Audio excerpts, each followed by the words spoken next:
Welcome back. હવે વાત ખેડૂતોના અનોખા વિરોધ અને તેમની માંગણી વિશે.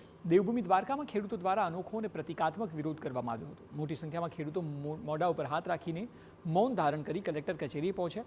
ખેડૂતોનો સરકાર પર આક્ષેપ છે કે પોતાના હક માટે અવાજ ઉઠાવતા ધરતીપુત્રો સામે દમનકારી વલણ અપનાવવામાં આવી રહ્યું છે. આ અન્યાયી સ્થિતિ સામે વિરોધ દર્શાવવા ખેડૂતોએ મૌન રહીને હાથમાં આવેદનપત્ર સાથે શાસન પ્રશાસન સુધી પોતાની વેદના પહોંચાડવાનો પ્રયાસ કર્યો હતો.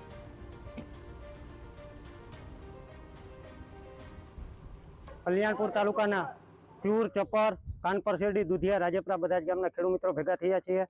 હમણાં તાજેતરમાં અમને સમાચાર મળ્યા છે કે એક મહાકાય વીજ કંપની એનું સબસ્ટેશન આવવાનું છે અમારી જમીનમાં.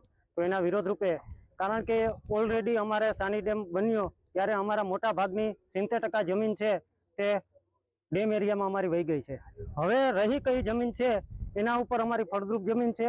અમારા બધા જ પરિવારનો ભરણ પોષણનો એક એનું માધ્યમ છે.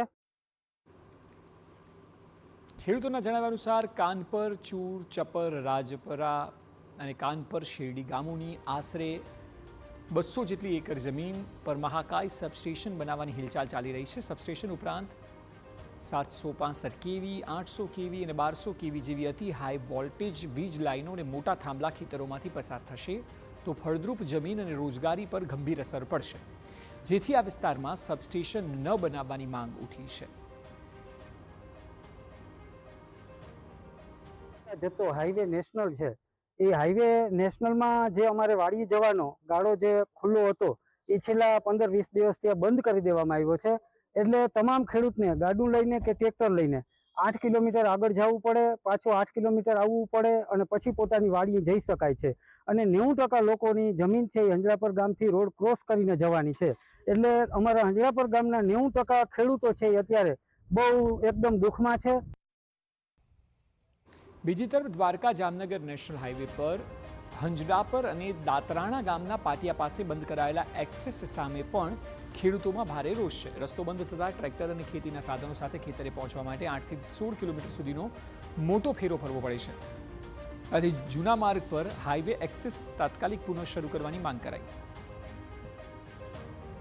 અમારા વિસ્તારમાં મહાકાય સબસ્ટેશન ઊભું થાય, અમે બોલીએ તો અમને જેલમાં નાખી દે, ડિટેન કરી દે, અમારા રોડ રસ્તાઓ બંધ કરી દે, અમારા અવર જવરના રસ્તાઓ બંધ કરી દે, અમે બોલીએ તો અમને જેલમાં નાખી દે. એટલે આ સરકારમાં બોલવું જાણે ગુનો થઈ ગયો હોય એ સરકારને મેસેજ દેવા માટે અને હારે હારે જે કાગળ છે એ કાગળની પણ એક તાકાત છે.